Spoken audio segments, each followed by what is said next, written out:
Nah, banyak orang yang berpikir bahwa jualan sembako itu gampang, beli barang, jual, dan dapat untung. Pada kenyataannya, bisnis sembako itu tidaklah mudah. Banyak dari toko sembako hanya 3-4 bulan saja mereka sudah banyak yang tutup. Nah, ini mungkin banyak kesalahan terjadi pada toko-toko sembako ini, teman-teman. Di sini saya akan buat panduan membuka usaha sembako mulai dari nol. Saksikan video ini sampai selesai. Nah, langkah pertama yang teman-teman harus lakukan ialah riset pasar. Ini langkah penting untuk menentukan teman-teman akan menjual produk apa di toko teman-teman. Dan juga dengan riset pasar ini teman-teman juga bisa mengerti harga pasar. Sehingga ketika sudah membuka usaha sembako, barang yang teman-teman jual itu tidak terlalu mahal. Nah, setelah melakukan riset pasar, teman-teman juga harus melakukan riset di mana tempat akan membuka usaha sembako. Nah, untuk saran saya untuk membuka usaha sembako ini tempat yang paling strategis yaitu di daerah pasar, kedua di daerah perkampungan yang padat penduduk, dan ketiga tempat-tempat yang banyak sekolah atau perkantoran. Nah, ini adalah tempat-tempat yang paling tepat jika teman-teman ingin membuka usaha sembako. Nah, langkah selanjutnya ialah tentukan modal dan buat perencanaan keuangan. Jadi teman-teman jika memiliki modal hanya terbatas, lebih baik buka usaha sembako ini di rumah saja. Tapi teman-teman jika memiliki dana yang agak lebih, teman-teman bisa mencari tempat-tempat yang strategis seperti pada poin sebelumnya yang saya jelaskan, menentukan tempat yang strategis untuk membuka usaha sembako. Nah, untuk perencanaan ini, jika teman-teman memiliki modal yang pas-pasan, teman-teman wajib membeli 5 produk utama yang seperti saya jelaskan pada PT saya sebelumnya. Yang pertama itu wajib ada gula, kedua telur, ketiga beras, keempat minyak, dan kelima ini adalah kebutuhan dapur dan kamar mandi. Itu wajib teman-teman jual meskipun tidak banyak kuantitinya, tapi kalau bisa lengkap teman-teman. Jadi tidak perlu jumlah banyak, asal lengkap saja untuk toko-toko sembako kecil. Nah, langkah selanjutnya teman-teman harus menentukan supplier yang paling murah. Jadi teman-teman saya sarankan untuk mensurvei 3 grosir besar di wilayah teman-teman tinggal. Jadi semisal ada 3 toko grosir besar, teman-teman survei di bahan pokok utama. Misal teman-teman ingin menjual beras, carilah harga beras termurah dari 3 toko ini. Jadi teman-teman nanti bisa menentukan berapa harga yang ingin dijual nanti setelah menemukan supplier yang paling murah. Nah, langkah keempat, teman-teman menentukan produk-produk apa saja yang dijual. Saya sudah membuat video 5 produk utama yang wajib dijual. Yang pertama telur, kedua gula, beras, minyak, dan kebutuhan dapur dan kamar mandi. Nah, selain itu mungkin ada tambahan, mungkin teman-teman wajib menjual minuman-minuman dingin. Kalau memang teman-teman punya dana yang lebih, teman-teman bisa menyiapkan showcase atau kulkas di rumah. Jadi teman-teman bisa menambahi untuk menjual minuman dingin seperti teh gelas bisa, terus minuman Floridina yang harga 3 ribuan, Milku juga bisa teman-teman jual. Dan juga tambahannya juga teman-teman bisa menjual snack-snack untuk jajanan anak. Umumnya produk-produk ini yang menambah keuntungan warung.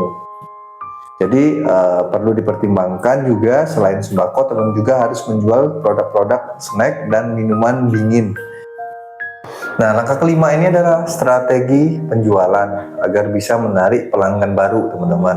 Nah, yang bisa teman-teman lakukan adalah mungkin memberikan harga yang kompetitif. Jadi saran saya berikanlah mungkin di antara 1-2 produk mungkin teman-teman bisa ambil keuntungan yang tipis seperti minyak dan gula atau beras. Tapi nanti ada produk-produk yang teman-teman jual agak sedikit lebih mahal. Jadi istilahnya subsidi silang antara satu produk dan produk yang lain. Nah, langkah selanjutnya mungkin bisa teman-teman lakukan adalah layanan kirim barang.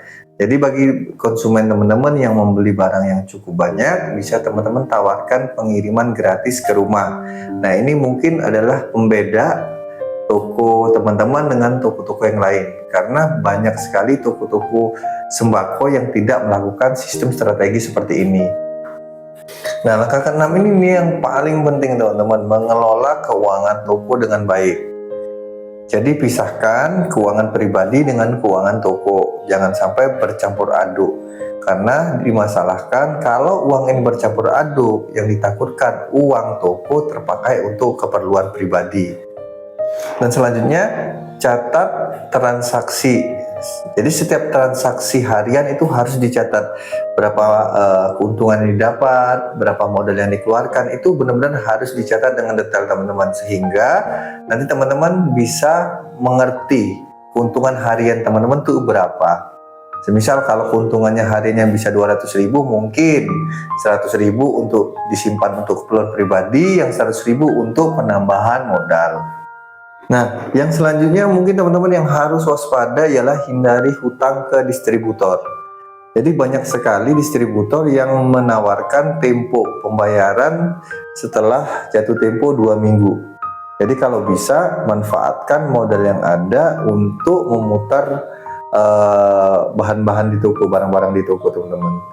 Jadi kebanyakan ketika sudah jatuh tempo, uang kita belum terkumpul, nah ini yang jadi masalah. Akhirnya sedikit demi sedikit barang kita, modal kita terkuras untuk membayar hutang di beberapa distributor. Nah, inilah langkah ketujuh dan langkah terakhir, yaitu evaluasi dan pengembangan usaha. Nah, jadi mungkin teman-teman fokus ke produk-produk mana yang paling laris, sehingga perputaran modal agar lebih cepat lagi. Yang kedua, jika memang usaha sudah mulai berkembang, perluas toko dan perbanyak stok gudang. Nah, jadi kesimpulannya begini teman-teman, membuka usaha sembako itu tidaklah sulit. Yang penting teman-teman dapat mengelolanya dengan baik, serta usaha sembako ini dapat menguntungkan dalam jangka panjang. Kuncinya teman-teman memiliki modal, kedua supplier yang murah, 3 pelayanan yang baik. Itu saja, saya yakin usaha sembako teman-teman pasti berkembang dengan pesat. Nah, mungkin itu saja yang bisa saya jelaskan. Nah, bagi teman-teman yang masih bingung, ada pertanyaan, silahkan tulis komen di bawah. Dan jangan lupa follow akun saya, serta share video ini agar yang lain mendapatkan ilmu yang bermanfaat tentang dunia sembako. Sampai jumpa lagi di video berikutnya. Sampai jumpa.